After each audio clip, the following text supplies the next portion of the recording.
அந்த 3 நாட்கள் பாகிஸ்தானில் ஒருத்தன் கூட தூங்கியிருக்க வாய்ப்பே இல்லை. நிச்சயமா. அப்பேற்பட்ட ஒரு நாடு இன்னைக்கு பிரதமர் வந்து அந்த பாகிஸ்தானுடைய பிரதமர் மீடியாவில் வந்து பச்சை பச்சையாக புழுகிறார். நாங்கள் வந்து ரஃபேல் வந்து 50 ரஃபேல் அடிச்சு போட்டோம், ஒரு விமானத்தளத்தில் வந்து நாங்கள் அடித்தோன்னே இன்றைக்கி அந்த விமானத்தளத்துக்கு தான் நரேந்திர மோடி அவர்கள் போயிருக்காரு. இவங்க சொல்கிற அந்த என்ன சொல்கிறது பொய்கள் எல்லாம் உலகத்துக்கே பொய்ன்னு தெரியும். அந்த பாகிஸ்தானில் இருக்கிறவங்கலாம் பாருங்கள் பேரணி போகிறாங்க.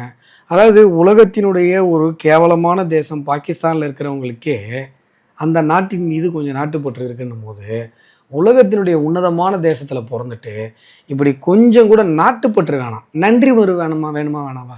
நிச்சயமா. இந்த தேசத்தினோட சோத்தை திங்கிறீங்க, இந்த தேசம் தான் உங்களுக்கு காத்து கொடுக்குது, இந்த தேசத்தினுடைய தேசத்தில் தான் வாழுறீங்க, உங்களுக்கு எல்லாம் கொடுத்தது இந்த தேசம்தான், அந்த நன்றி உணர்வு கூட இருக்காதா?